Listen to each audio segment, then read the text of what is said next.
ছেলের টাই বাঁধতে গিয়ে শুনলাম অবাক করা প্রেমের কথা। আমি শিহরিত হয়ে উঠলাম যখন সে বলল, মা, আমার হৃদয় তোমার হাতে বাঁধা। আমি তোমাকে ভালোবাসি, ছেলে হিসেবে নয়, একজন পুরুষ হিসেবে।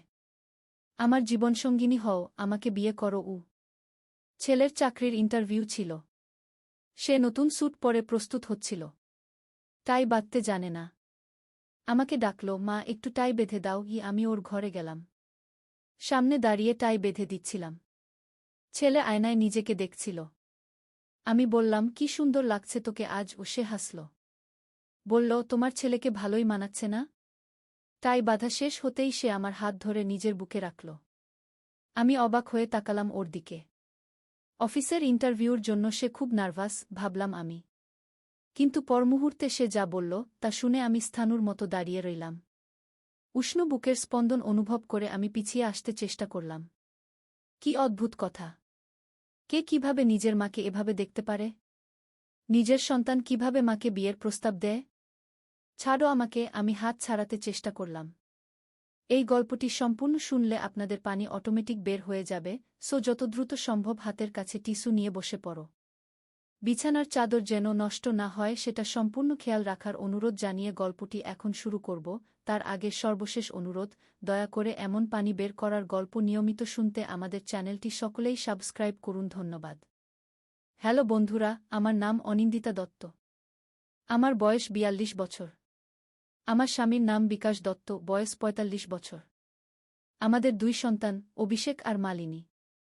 অভিষেক ১৯ বছর বয়সী, কলেজে পড়ে। মালিনী ১২ বছর বয়সী, স্কুলে যায়। আমি তো স্বপ্নেও ভাবতে পারিনি যে আমার জীবনে এমন একদিন আসবে যখন আমার ছেলে আমাকে এভাবে দেখবে। আমি হতবাক হয়ে গেলাম। আমার হৃদয় ধক ধক করে উঠল। আমি অভিষেকের বুকে আটকে থাকা আমার হাত ছাড়িয়ে নিলাম। অভিষেক, তুমি কি বলছ? তুমি কি পাগল হয়ে গেছ? আমি কাঁপা গলায় বললাম। অভিষেক হাসল। সে হাসল। কেন হাসছে সে? এমন মুহূর্তে হাসি? আমি জানি না কি করব। পালাবো? চিৎকার করব? ঘুষি মারব তার মুখে? মা, তুমি কিছু বুঝতে পারছ না, সে বলল, তার চোখের দৃষ্টি এখন অদ্ভুত ঝলসে উঠল। আমি অভিষেক নই গি। আমি পিছিয়ে গেলাম। কি? তুমি কি বলছ? আমি অভিষেক নই, সে আবার বলল। আমি তোমার ছেলে নই গি। আমি মাথা নাড়লাম। এ কি বলছে সে? আমি তো নিজের সন্তানকে চিনি না। ১০ ঘণ্টা প্রসব বেদনা সহ্য করে যাকে জন্ম দিয়েছি সে আমার ছেলে নয়? আমি কি স্বপ্ন দেখছি? তুমি বিশ্বাসটা এখনো বুঝতে পারছ না, সে আবার বলল। আমি অভিষেক নই। আমি অভিষেকের মধ্যে আছি। তার দেহে আছি। কিন্তু আমি অভিষেক নই। তোমার ছেলে অভিষেক আমার কাছে বন্দী। আর তুমি এখন আমার সামনে আছো, অনিন্দিতা গু। এরপর সে আমার দিকে আলতো করে হাত বাড়াল। আমি পিছিয়ে গেলাম। নিজের ঘরের বিছানায় বসে পড়লাম। সবকিছু ঘুরপাক খাচ্ছিল। অভিষেক আমার সামনে দাঁড়িয়ে আছে, কিন্তু অভিষেক নয়। এ কি হচ্ছে? তুমি কে? আমার গলা থেকে কথা বের হলো না বললেই চলে। শুধু ঠোঁট নড়ে গেল। আমি রঞ্জন, সে বলল। আমি রঞ্জন মিত্র। আমি তোর ছেলে নই। আমি হচ্ছি। সে একটু থামল। আমি হচ্ছি তোর স্বামী বিকাশের দেবর। আমি স্তব্ধ হয়ে গেলাম। আমার স্বামীর তো কোনো ভাই নেই। বিকাশ একমাত্র সন্তান। তার বাবা মা বেঁচে নেই। এ কি বলছে? বিকাশের কোনো ভাই নেই, আমি বললাম। তুমি মিথ্যা বলছ। এ কি ধরনের খেলা খেলছ তুমি, অভিষেক? আমি অভিষেক নই, সে আবার বলল।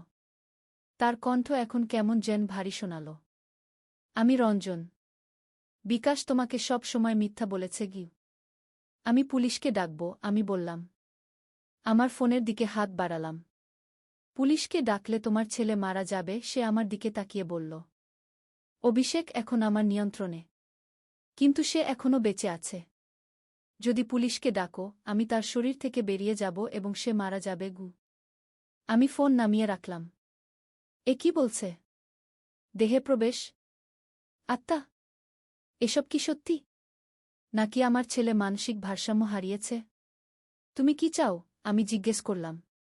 কেন তুমি এসেছ? তোমার সাহায্য প্রয়োজন, সে বলল। আমাকে শোনো। তুমি কি জানো তোমার স্বামী এখন কোথায়? সকালে বলেছিল সে অফিসে যাচ্ছে। সে অফিসে যায়নি। সে কোথায় গেছে জানো? আমি মাথা নাড়লাম। জানি না। সকাল ৮টায় সে বেরিয়ে গেছে। এখন তো ১২টা বাজে। এতক্ষণ অফিসেই আছে গিয়ে। আমি জানি সে কোথায়, সে বা রঞ্জনহু বলল। সে তোমার জন্য একটি উপহার কিনতে গেছে। একটি বিশেষ উপহার। এটি তোমার জন্মদিনের উপহার। তোমার জন্মদিন পরশু, তাই না? বিকাশ তোমাকে একটি সোনার হার উপহার দিতে চায়। তোমাকে চমকে দিতে চায়। কিন্তু সে জানে না এই হার তোমার জন্য নয় গিয়ে। আমি একটু শক্ত হয়ে গেলাম। সত্যিই পরশু আমার জন্মদিন। সত্যিই আমি শুনেছিলাম বিকাশ বলছিল তার সহকর্মীকে সে আমাকে একটি সোনার হার উপহার দিতে চায়। তুমি কিভাবে এসব জানো? আমি অনেক কিছুই জানি, রঞ্জন বলল। এবং আমি জানি এই হার তোমার জন্য নয়। এই হার অপর্ণা নামে এক মেয়ের জন্য। বিকাশ ১ বছর ধরে তার সাথে সম্পর্কে আছে গি। আমি নড়ে উঠলাম। এটা মিথ্যা। এই সব মিথ্যা কথা তুমি বলছো কেন? তুমি নিশ্চয়ই লক্ষ্য করেছ, সে বলল। বিকাশ বেশ কয়েক মাস ধরে কেমন যেন বদলে গেছে। সে দেরি করে বাড়ি ফেরে। অফিসের পরে বন্ধুদের সাথে দেখা করতে যায় বলে। ও কি বন্ধুদের সাথে দেখা করে? নাকি অপর্ণার সাথে? আমার হৃদয় থমকে গেল। বিকাশ কি সত্যিই আমার সাথে বিশ্বাসঘাতকতা করছে?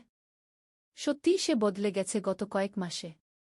কিন্তু আমি কি আমার নিজের ছেলের কথা বিশ্বাস করব, যে বলছে সে আমার ছেলে নয়, বরং তার শরীরে থাকা কোনো আত্মা? আমি তোমাকে বিশ্বাস করি না, আমি বললাম। তুমি অভিষেক। তুমি আমার ছেলে। তোমার মাথায় কিছু একটা হয়েছে। চলো চলো মা, আমরা ডাক্তারের কাছে যাই। রঞ্জন ঘর থেকে বেরিয়ে গেল। আমি তাকে অনুসরণ করলাম। সে বাড়ির দরজার দিকে গেল। কোথায় যাচ্ছ অভিষেক? আমি জিজ্ঞেস করলাম। আমি তোমাকে প্রমাণ দিতে চাই, সে বলল। আমার সাথে আসো। আমি তোমাকে দেখাবো বিকাশ কোথায় আছে। আমি তোমাকে দেখাবো সে কিভাবে তোমার সাথে বিশ্বাসঘাতকতা করছে গি। আমি কি করব? আমার ছেলে কি পাগল হয়ে গেছে? আমার শরীর বিষণ্ণ, কিন্তু আমার মন কৌতূহলী। যদি বিকাশ সত্যি। ঠিক আছে, আমি বললাম।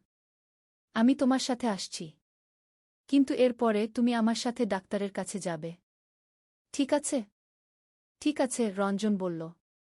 আমাদের তাড়াতাড়ি যেতে হবে। বিকাশ আর অপর্ণা মানিকগঞ্জ জুয়েলার্সে আছে। আমরা এখন গেলে তাদের ধরতে পারব। আমরা বাড়ি থেকে বেরিয়ে গেলাম। রঞ্জন একটি ট্যাক্সি ডাকল। আমরা উঠে পড়লাম। রঞ্জন ড্রাইভারকে গন্তব্য বলল। আমি সব দেখছিলাম, সব শুনছিলাম, কিন্তু এখনও বিশ্বাস করছি না। আমার ছেলে অভিষেক এখন বলছে সে আমার ছেলে নয়, সে আমার স্বামীর ভাই, যিনি আমার স্বামীর বন্ধুর ভাই, রঞ্জন। এবং সে বলছে আমার স্বামী আমার সাথে বিশ্বাসঘাতকতা করছে। সবগুলো কথা কি সত্য? নাকি বিকাশ ঠিকই বলেছে, আমাদের ছেলে অভিষেক মানসিক রোগে ভুগছে? ট্যাক্সি এখন শহরের বাণিজ্যিক এলাকায় প্রবেশ করেছে। এখানে অনেক দোকান আছে। মানিকগঞ্জ জুয়েলার্সও এখানে।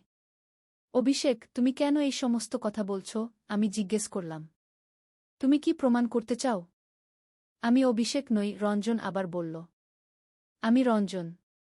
আমি মারা গেছি 10 বছর আগে। দুর্ঘটনায় মারা গেছি। এই 10 বছর আমি ভূত হিসেবে ঘুরে বেড়াচ্ছি। আমি আমার ভাই বিকাশকে ক্ষমা করতে পারি না। সে আমাকে মেরেছে। সে আমাকে হত্যা করেছে। এবং এখন সে তোমার সাথে বিশ্বাসঘাতকতা করছে গি। আমি শব্দহীন। এ কি শুনছি আমি? বিকাশ আমাকে হত্যা করেছে কেন জানো? অপর্ণার জন্য। অপর্ণা আমার বাগদত্তা ছিল। আমি তাকে বিয়ে করতে যাচ্ছিলাম। কিন্তু বিকাশও তাকে ভালোবাসত।